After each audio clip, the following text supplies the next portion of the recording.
Maria Ozawa dikabarkan akan mengunjungi Indonesia. Mantan bintang film dewasa Jepang itu disebut ingin bertemu dengan sosok Vicky Prasetyo. Sebelumnya Vicky Prasetyo dikejutkan dengan kiriman video dan foto dari mantan bintang film dewasa asal Jepang. Vicky Prasetyo kemudian membagikan kiriman video dan foto spesial dari Maria Ozawa di akun Instagramnya, @vickyprasetyo777. Dalam video yang diunggahnya itu, Maria Ozawa selaku mantan bintang film panas yang sempat eksis di tahun 2000-an itu tampak seperti sudah mengenal lama Vicky Prasetyo. Maria Ozawa mengaku sudah tak sabar mendatangi Indonesia untuk bertemu mantan suami Kalina Oktarani tersebut.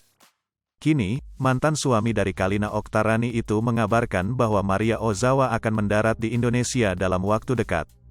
Tak ingin menyia-nyiakan kesempatan, pria berjuluk Gladiator itu melakukan berbagai persiapan. Salah satunya konsultasi keperkasaan ke Akmal, cucu keturunan asli Mark Erod.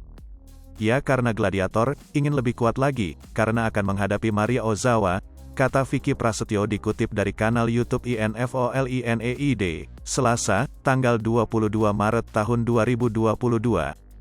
Jadi nggak boleh sembarangan, harus persiapkan fisik dan lain-lain, lanjut dia.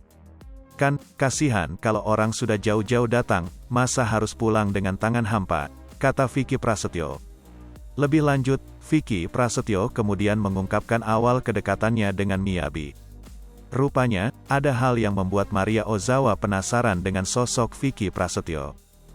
Menurutnya, hal ini bermula dari media sosial. Kala itu, Maria Ozawa sedang berbincang dengan temannya yang seorang figur publik di Jepang. Dia menyebut jika di Indonesia ada sosok pria yang dijuluki dengan Gladiator. Maria tuh iseng ketik di Google, cowok gladiator terkuat di Indonesia.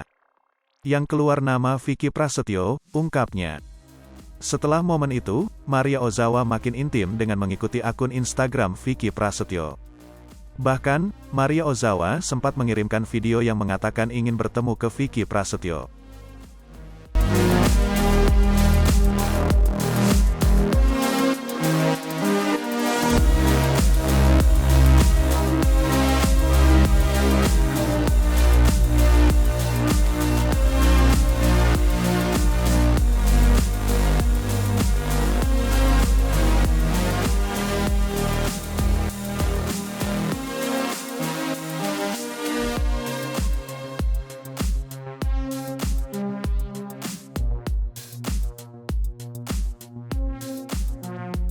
Hai pemirsa Sri Popo TV, jangan lupa komen, like, dan subscribe, serta tonton terus berita-berita terupdate lainnya ya.